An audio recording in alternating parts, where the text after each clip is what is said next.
থাকবেন থাকতে বুঝছেন। আর ওইদিকে আমার সাথে ছিল মাপার পরে ওই যে আমরা বাউন্ডারি ওইখানে দিয়েছিল ওই পর্যন্ত আসছে।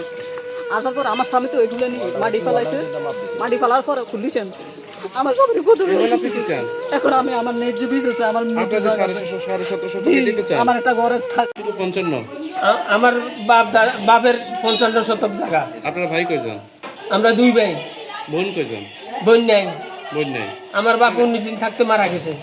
আমার চাচা ইয়ার ঘরে বাই মরি গেল স্টক করে এসব জ্বালা যন্ত্রণা এই জ্বালা যন্ত্রণা বাই মরি গেছে ইয়ার ঘরে তিন দুইটা বাই যেতে তুলে মানুষের ঘর রাত্রি দিয়ে হলাইতে বাচ্চা চলাই হলিছে এটি কুড়াল থাকবো এই সব আগুনই যে বাপের টাকা অন্য কারো টাকা না 95 সালে ওই জায়গা বিক্রি করছে। আমি বলি, আমি আপনার কথা শুনে তুলে আপনি 55 শতকের মধ্যে 22 শতক বিক্রি করছে। হ্যাঁ 22 শতক বিক্রি করছে। 22 শতক কাগজপত্র দেখায় না। 32.5 আছে আর আপনাদের মালিকানা। হ্যাঁ এখন আবার যে বিএসএর আমলে 35 শতক বিএসএ দুই ভাইয়ের নামে। হ্যাঁ এটা ভুলবশত নথিভুক্ত হয়েছে, এটা আপনার দাবি না? আবার বেশি আছে, আমগা খরিদও আছে। আবার খরিদা কতটুকু? খরিদা আছে 9 শতক। খরিদা আছে 9 শতক। জি আচ্ছা, খরিদা 9 শতক। এটা সহকারে বিএস বানাই দিয়েছে। কতটুকু? 35।